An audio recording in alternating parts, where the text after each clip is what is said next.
ಇಲ್ಲಿ ನಾನು 3 ಸ್ಪೂನ್ ಆಗಷ್ಟು ಶೇಂಗಾ ಅಂತ ತೊಗೊಂಡಿದ್ದೀನಿ ಅಥವಾ ಕಡಲೆ ಬೀಜ ಇವನ್ನ ಹುರಿದ್ಬಿಟ್ಟು ಸಿಪ್ಪೆ ತೆಗೆದು ತೊಗೋತೀನಿ ರೀ ನಾನು ಇದನ್ನು. ಮತ್ತು ಇಲ್ಲಿ ಅಕ್ಕಿ ಹಿಟ್ಟನ್ನು ತೊಗೊಂಡಿನಿ ರೀ. ಇಷ್ಟು ಅಕ್ಕಿ ಹಿಟ್ಟನ್ನೇನು ಬಳಸಲ್ಲ ನಾನು. ಇದರೊಳಗಿನ 1 ಬಟ್ಲ ಹಿಟ್ಟನ್ನು ಮಾತ್ರನೇ ಬಳಸ್ತೀನಿ. ನೋಡಿ ಇವನ್ನ ಎರಡೂ ಅನ್ಕತಕ್ಕನ್ನ ಏನು ಮಾಡ್ತೀನಿ ರೀ ಸೈಡಿಗೆ ಇಡ್ತೀನಿ. ಇಲ್ಲಿ ಒಂದು ಪಾತ್ರೆಗೆ ನಾನಿಲ್ಲಿ 1 ಬಟ್ಲಾಗಷ್ಟೇ ಮೊಸರನ್ನು ತೊಗೊಂಡಿದ್ದೀನಿ. ಸಪ್ಪಗಿರೋ ಮೊಸರನ್ನೇ ತೊಗೊರಿ. ಹುಳಿ ಮೊಸರು ಇತ್ತಂದ್ರೆ ಅದನ್ನ ಕಾಟನ್ ಬಟ್ಟೆ ಒಳಗೆ ಹಾಕಿಬಿಟ್ಟು ನೀರನ್ನು ತೆಗೆದ್ಬಿಟ್ಟು ತೊಗೊರಿ.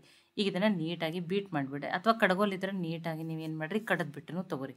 ಕಣಿ ಉಳಿಬಾರ್ದು ನೋಡಿರಿ, ಒಂದೇ ಥರ ಗಟ್ಟಿ ಆಗಬೇಕು. ಆ ರೀತಿ ಏನು ಮಾಡ್ಬೇಕು ರೀ ನೀವು ಇದನ್ನು ಬೀಟ್ ಮಾಡಿ ತೊಗೋಬೇಕು. ನೋಡಿ ಈ ರೀತಿ ನಿಮಗೆ ಯಾವುದೇ ರೀತಿ ಮೊಸರಿನ ಕಣ್ಣಿಗಳು ಉಳಿದಿಲ್ಲ ರೀ. ಇದನ್ನು ಸೈಡಿಗೆ ಇಡ್ತೀನಿ. ಮಿಕ್ಸಿ ಜಾರಿಗೆ ನಾನಿಲ್ಲಿ 1 ಬಟ್ಲಾಗಷ್ಟೇ ಅನ್ನವನ್ನು ತೊಗೊಂಡಿದ್ದೀನಿ. ಫ್ರೆಶ್ ಆಗಿರುವ ಅನ್ನ ಆದರೂ ತೊಗೊರಿ ಅಥವಾ ರಾತ್ರಿ ಮಾಡಿ ಮಿಕ್ಕಿರುವ ಅನ್ನ ಆದರೂ ತೊಗೊರಿ ಅಥವಾ ನೀವು ಸಾಯಂಕಾಲ ಇದನ್ನು ಸ್ನ್ಯಾಕ್ಸಿಗೆ ಮಾಡೋರಿದ್ರೆ ಬೆಳಗ್ಗೆ ಮಾಡಿರೋ ಅನ್ನ ಆದ್ರೂ ತೊಗೊರಿ, ನಡೀತದೆ. ಕೆಲವೊಬ್ರು ಏನಂತಾರೆ ಅನ್ನ ಮಿಕ್ಸಿಗೆ ಹಾಕಿದ್ರೆ ವಿಷ ಆಗ್ತದೆ ಅಂತಾರೆ. ನನಗಂತೂ ಅದ್ರ ಬಗ್ಗೆ ಗೊತ್ತಿಲ್ಲ, ಆದರೆ ಏನೂ ಡಿಫ್ರೆನ್ಸ್ ಆಗಲ್ಲ ಅಂತ ಅನ್ನಿಸ್ತದೆ ರೀ. ಒಂದು ಅರ್ಧ ಬಟ್ಲಾಗಷ್ಟೇ ನೀರನ್ನು ಹಾಕ್ಕೊಂಡ್ಬಿಟ್ಟು ಇದನ್ನು ನುಣ್ಣಗೆ ರುಬ್ಕೊಂಡು ತೊಗೋತೀನಿ ರೀ.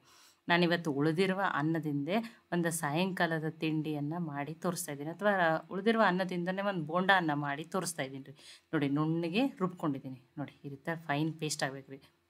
ನೋಡಿ ಈಗ ರುಬ್ಬಿಟ್ಕೊಂಡಿರುವಂಥ ಅನ್ನವನ್ನು ಆ ಮೊಸರಿಗೆ ಹಾಕ್ತಾ ಇದ್ದೀನಿ ರೀ ನಾನು.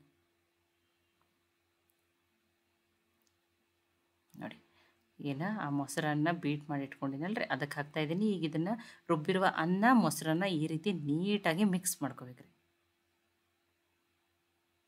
ನೋಡಿ ಒಂದೇ ಡೈರೆಕ್ಷನಲ್ಲಿ ನೀವೇನು ಮಾಡಿರಿ ಇದನ್ನು ನೀಟಾಗಿ ಮಿಕ್ಸ್ ಮಾಡ್ಕೊರಿ. ಇದನ್ನು ಅವಾಗ ಏನಾಗ್ತದೆ ರೀ, ಅದು ಹಿಟ್ಟು ಫಳ್ಳಾಗ್ತದೆ ರೀ, ಫ್ಲಫಿ ಆಗ್ತದೆ ಅಂತಾರಲ್ಲ.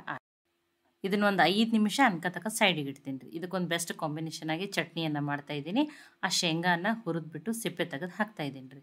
ಒಂದು 4 ಬೆಳ್ಳುಳ್ಳಿ ಹೆಸಳನ್ನು ಹಾಕ್ತಾಯಿದ್ದೀನಿ.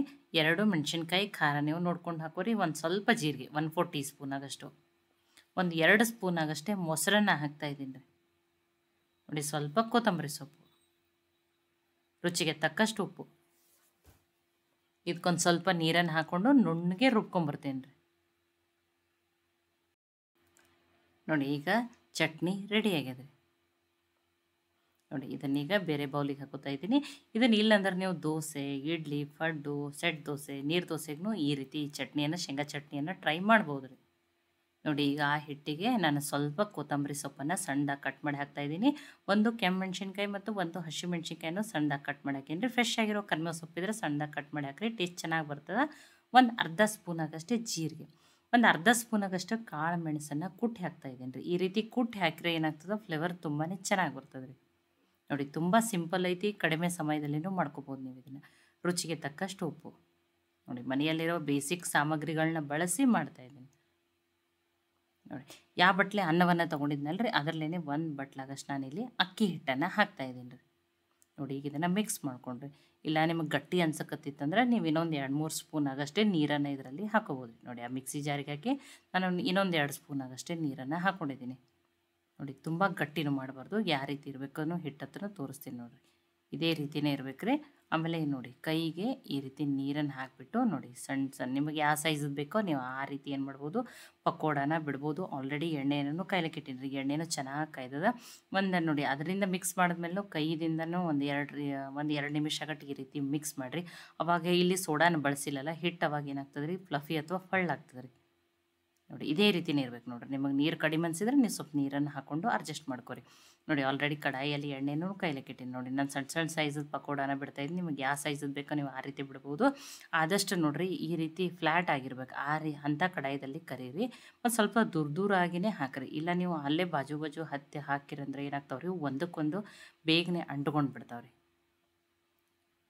ನೋಡಿ ಅದಕ್ಕೆ ಈ ಗುಮ್ಮಿರೋ ಕಡಾಯಿಗಿಂತ ಈ ರೀತಿ ಫ್ಲ್ಯಾಟ್ ಅಥವಾ ತೇಲ್ ಇರ್ತದಲ್ಲ ಆ ರೀತಿ ಕಡಾಯಿಯಲ್ಲಿನೇ ನೀವು ಕರೀರಿ. ನೋಡಿ ಸಣ್ಣ ಇತ್ತಂದ್ರೆ ಬೇಗನೇನು ಕರೆದು ಬಿಡ್ತಾವತ್ತು ಹೇಳಿ ನಾನು ಸಣ್ಣ ಚಿಕ್ಕ ಸೈಜದ ಪಕೋಡಾನ ಮಾಡಿದ್ದೀನಿ ನೋಡಿರಿ. ನೋಡಿ ಆದಷ್ಟು ದೂರ ಬಿಡಿಯಾಗಿನೇ ಹಾಕ್ರಿ, ಇಲ್ಲಾಂದ್ರೆ ಅಂಟ್ಕೊಂಡ್ಬಿಡ್ತಾವ್ರಿ ಅವು.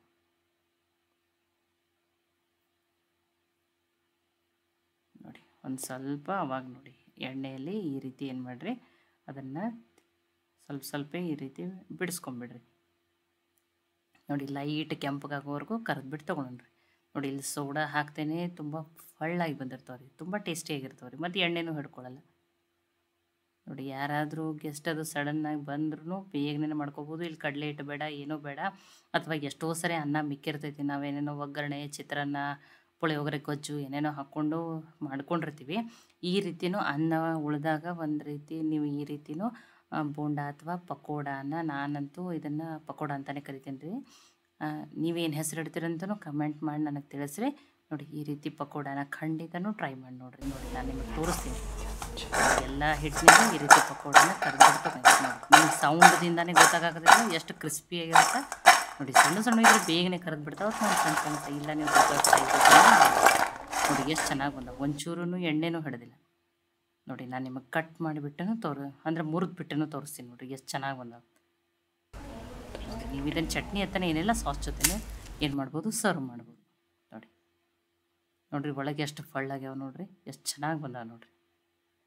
ಎಷ್ಟೋ ಸಲ ಅನ್ನ ಉಳ್ಕೊಂಡಿರ್ತದೆ. ಈ ರೀತಿ ಖಂಡಿತ ಟ್ರೈ ಮಾಡಿ ನೋಡಿ. ಇನ್ನೊಂದನ್ನು ಮುರಿದು ತೋರಿಸ್ತೀನಿ. ನೋಡಿ ಮುರಿದ ಮೇಲೆ ಗೊತ್ತಾಯ್ತಲ್ಲ ನಿಮಗೆ ಯಾವ ರೀತಿ ಎಷ್ಟು ಚೆನ್ನಾಗಿ ಬಂದಾವ ಅಂತ ಹೇಳಿ. ಅನ್ನ ಬಿಸಿ ಬಿಸಿ ತಿನ್ಬೋದು, ಜೊತೆ ಸರ್ವ್ ಮಾಡ್ಬೋದು, ಅಥವಾ ಚಟ್ನಿ ಜೊತೆನೂ ಏನು ಮಾಡ್ಬೋದು, ನೀವು ಸರ್ವ್ ಮಾಡ್ಬೋದು ನೋಡಿ. ಅಥವಾ ನೀವು ಯಾವ್ಯಾವ ರೀತಿ ಪಕೋಡಗಳನ್ನ ಮಾಡ್ತೀರತ್ತ ಹೇಳಿ ನನಗೆ ಕಮೆಂಟ್ ಮಾಡಿ ತಿಳಿಸ್ರಿ. ನೋಡಿ ಈ ಉಳಿದಿರುವ ಅನ್ನದಿಂದ ಮಾಡಿರುವ ಪಕೋಡ ರೆಸಿಪಿ ನಿಮ್ಗೆ ಇಷ್ಟ ಆಗಿದ್ರೆ ಲೈಕ್ ಮಾಡಿ, ಶೇರ್ ಮಾಡಿ, ಕಮೆಂಟ್ ಮಾಡಿರಿ. ಖಂಡಿತನೂ ಟ್ರೈ ಮಾಡಿ ನನಗೆ ಹೆಂಗೆ ಬಂದಿತ್ತು ಅಂತ ತಿಳಿಸ್ರಿ. ತುಂಬಾ ಟೇಸ್ಟಿ ಆಗ್ಯಾವ್ರಿ. ಮತ್ತೆ ಹೊಸ ಹೊಸ ರೆಸಿಪಿ ಜೊತೆ ಸಿಗೋಣ. ಎಲ್ಲರಿಗೂ ಧನ್ಯವಾದಗಳು.